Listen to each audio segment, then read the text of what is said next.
From the disheartening ending of the 2021 season to not even being able to retain its best employees, what the heck is really going on with Mercedes F1 team? Let's talk about the first thorn in the bush, the 2021 season. 2014 was the year when Mercedes started dominating Formula One, and since then, it's been the best of the best. 8 Constructors' Cups in a row, 7 Drivers' World Championships in a row. These aren't just rookie numbers. This goes to show that Mercedes just absolutely obliterated competition for several years. But then something happened in 2021. While the Silver Arrow squad did manage to bag a Constructors' Cup, it lost the Drivers' Championship. A combination of Max being on fire, Red Bull using Honda's amazing engine, and the FIA absolutely fumbling the last race of the season meant that since 2013, it was the first time ever that a non-Mercedes driver was going to win the World Championship. Well, okay, it's alright, right? Because the team still dominated most of the season, and it was going to be on its way back to the top. Yeah, that didn't end up happening, because something got in the way. The 2022 regulations. You see, now cars had to be designed differently. The cars, rather than producing downforce to stick to the ground, needed to use ground effect aerodynamics. Now, for those who don't know, let me try to explain this as simply as possible. Ground effect aerodynamics means that the engineers must play with the floor of the car in a way that the floor uses air to create a vacuum between the car and the track. This, in turn, sucks the car into the track, giving it traction. Now, this is where Red Bull's Adrian Newey absolutely shines. So he managed to design something that was completely unstoppable. Mercedes, however, went in another direction. The wrong one. The team designed a car with no side pods, and that started to create issues. Most importantly, porpoising. See, this crippled the team. To stop porpoising, or bouncing in simple words, the team had to run the car a little higher. Now, that meant that it really couldn't extract its full potential. So, just to save its drivers back, the team was running deliberately slow in a sport where each millisecond matters. On the other hand, the second half of the season gave us hope, because over the second leg, the team's fortunes changed. Its 2 drivers, George Russell and Lewis Hamilton, finally became competitive. Now, let's not forget, before the second leg, the pair did grab podiums, but they were helped by Ferrari.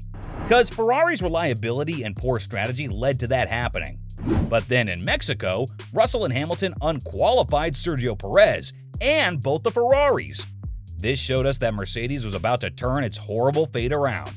Then Russell won in Sao Paulo, with Hamilton taking P2, showing us that Mercedes' unique concept that we all hated was maybe not that bad. But then 2023 happened, making us lose hope all over again. You see, for the 2022 season, there was 3 teams at the top. You had Red Bull, Ferrari, and then Mercedes. This time around, though, Aston Martin's in the mix. And believe me when I tell you, it's competitive as heck. I mean, as of right now, this team is outperforming both Ferrari and Mercedes. So now, Mercedes has been regulated to P4, and it's because of the perfect storm that was the team's performance in the second half of 2022. Right, so at this point, you're probably a little confused, right? Like, how could a team doing well previously lead to it doing so horribly this season? Well, here's the thing. The team doing this well later on in the season proved to Mercedes that the W14, the car for 2023, should have a similar concept, the minimal side pod design. Because they were convinced that this is the way to go, and that they could have a competitive car while sticking to the same design philosophy. You know how I mentioned Aston's P2 right now? How do you think that happened? The team copied Red Bull's design philosophy. So after a horrible year, Mercedes really should have realized that that's what it needs to do too. See, this season, Mercedes doesn't have to deal with porpoising, and that's awesome. But the season opener in Bahrain proved to the team that it actually lost ground to Red Bull, instead of catching up with the team. Here, take a look at what Toto said about the whole thing. It got better and better. We were competitive in America. We won in Interlagos. We knew that Abu Dhabi is different. He also claimed, that was the perfect storm for us. It wasn't good for 2023. We thought we were on the right track and the concept works, but it didn't. Toto also mentioned that now that his team is in the second year of the new regulations, there's quite a lot of evidence regarding what went wrong. Now, don't get me wrong, the Silver Arrows have had some wins, and by wins, I mean Lewis getting P2 in Australia. But that doesn't mean much to the squad that's just so used to winning. So now, learning from its past mistakes, the team is doubling down on its planned car changes. There's another problem that Mercedes is facing, and that's the fact that the car just isn't suiting Hamilton. You see, while George Russell is awesome, he still has a long way to go till he becomes world champion material. Till then, Mercedes is going to have to rely on Lewis, but Lewis just isn't comfortable in the car. He's not finding his groove. So, while Red Bull is clearly going to be winning this time around too, Toto Wolff says he's still going to do his very best to be a thorn in their side. Wolff, a real-life Bond villain, has claimed that he doesn't want to stop aiming for the stars.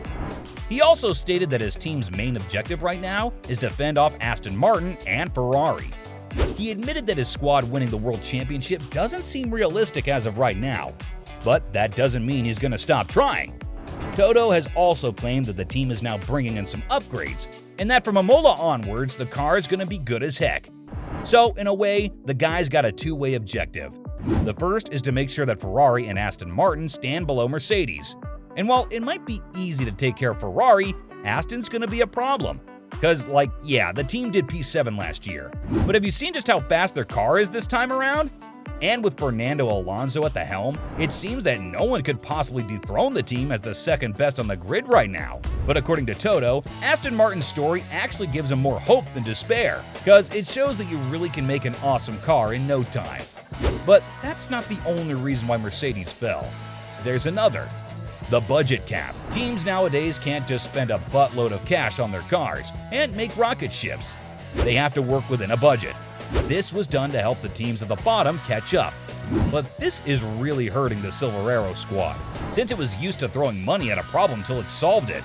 But even with this whole thing, you've got to remember Aston Martin, because they had the same amount of cash to turn their fortunes around. At the same time, there's the fact that Aston is still buying its engines from Mercedes. If with a low budget and with the same power unit, a team can do so well, so can Mercedes. And I'll be honest here, the team does seem to be working hard. It's working in the wrong direction. Now that Mercedes has realized that it needs to change its entire philosophy, it can get back to the top. I mean, it's going to be a painful journey for the team and its fans, but still, there's hope that it can happen, especially since the power unit is going to change in 2026.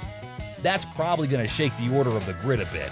Considering that Mercedes is still, regardless, a factory team backed by one of the most famous car makers of the world, there's a high chance it could get the engine right on the first try. So it's all set, right? Mercedes is going back to the top. Not so fast, because you gotta remember, a lot of the people who made the team great aren't there anymore. See, this is another issue plaguing the team, and it's the departure of key personnel. Now, Lewis is great, Russell is great, so is Toto. But is that going to be enough? Because at the end of the day, you need good people making your car. Look at Aldo Costa, for example. This guy was one of the leading figures behind the team's success throughout the hybrid era. In 2019, he left his job to join the Italian company Dallara. That was bad for the team, because he worked in Ferrari during the Schumacher era. So if he worked on these regulations, he would have been great. Then James Vowles, who was a chief strategist, also left. So if Mercedes is going to get back to the top, it's going to need to invest in the right people. So from all the best people leaving the team, to being so disheartened by the 2021 Grand Prix that the team could never really get back on top, here's what's really going on with the Mercedes F1 team. Thanks for watching, and I'll see you next time.